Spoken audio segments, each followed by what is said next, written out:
Баршаңызға сәлем. Бүгін менің эфирімдасыздар, мен сіздермен Бақытжан Ермековна. Менің бүгінгі жасайын деген тамағым қазыдан лағман, қазының етінен лағман. Оған бізге керек заттары картошка, бір сарымсақ, бір пияз, лоба.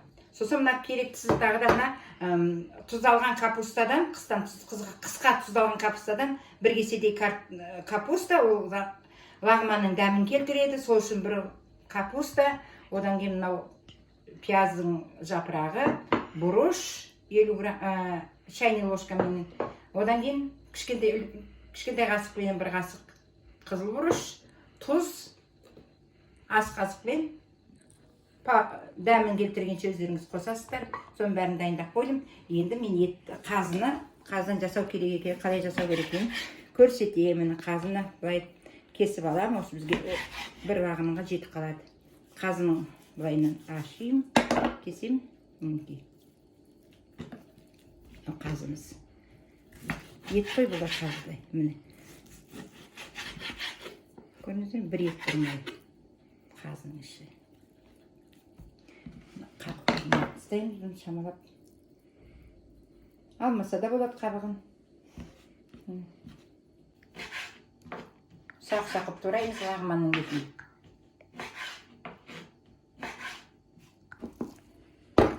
Енді лобаға көшеміз.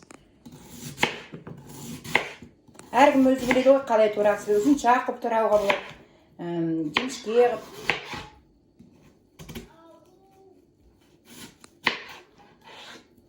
Жіңішке қып турауға болады. Бәрін бірақ қосып турай салам мен. Дайындап.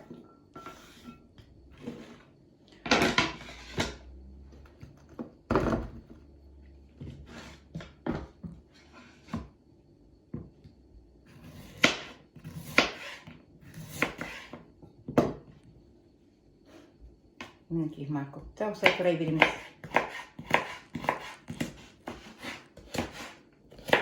Ал енді қазанымызда қызған сияқтан оған мен мына жылқының майын өзім қайырып алам, жылқының бүйрек майын сондайларды. Содан ғана тамақ жасаймын. Сол жылқының майынан бір қасық сасақ жетеді. Өйткені қазының майының өзі де бар.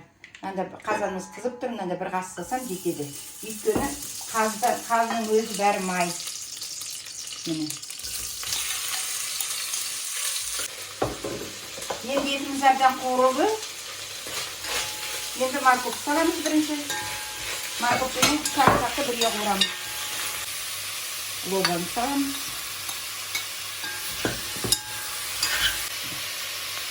Ашып қойған капустаны қосып жібереміз сағынара кішкене көбейгенше. Бір 150 граммдай. Өйткені оған лағманның дәмін келтіретін осы капуста. Неміз дайын болған сияқтан, енді бұған бетіне бұрыш немізді қосамыз. Паприканы.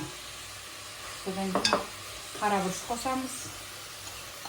Қара бұрышты бәрін қосып, бәрін қуырып, тағы бір кішкене қуырамыз. Енді томатный пастаны саламыз. Томатымызды саламыз. Шай үлкен қасықпен 2 қасық томатный паста саламыз. Қызарады сонда. Әбден қызар. Көшелік. 1 литрдей су құямыз да. Тұзын салдық. Бетін жауып қоямыз.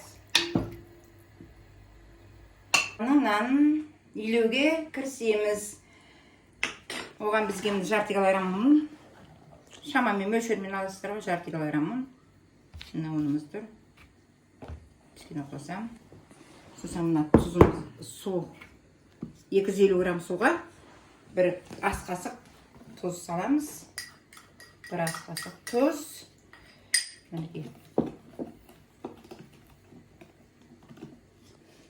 Сосын бұған кішкене шемішкені майын қосамыз.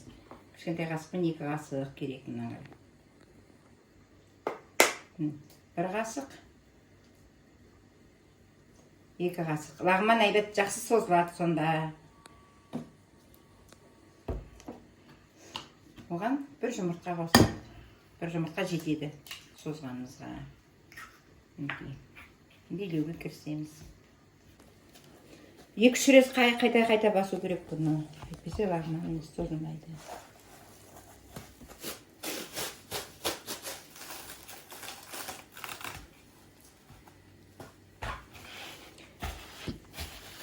орап жылылап қоя тұрамыз.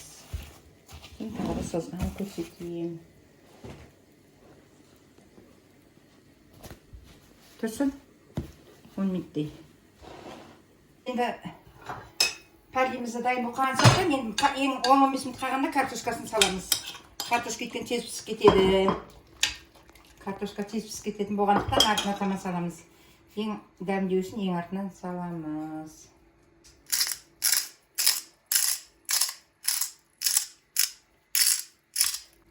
Енді картошка пісқанша бір 10 минут тұрады. Одан кейін пәрлев дайын болды. Енді нан дайын болды. Аламыз жайып қолмен ақ соқсақ та болады. Шемішкені майына майлап.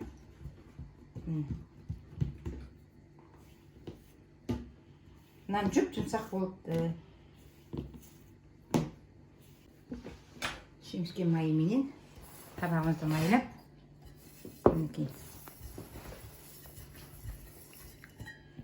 Шемішке майымен созып, билеп, орап. 10 минутке бақтырып қоямыз, сосын нан орап. Мінекей билейміз де.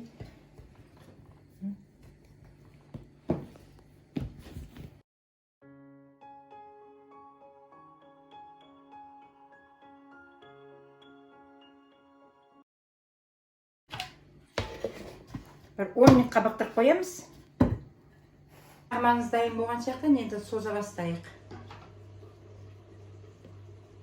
Осы тұрып мінекей. Күлшелеп қояйық.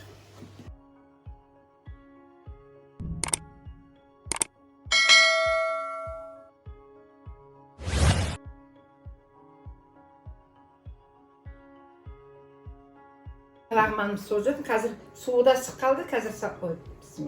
Суы да ысып қалды, қазір саламыз.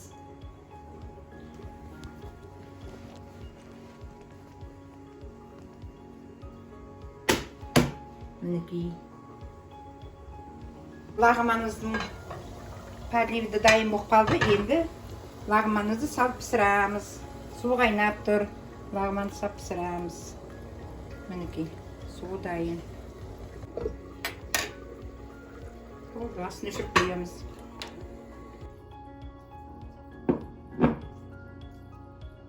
Міне қаздан жасалған лағманымыз дайын болды. Сіздерге ұнаса осылай жасап көріңіздер. Сіздермен болған Бақытжан Ермекова.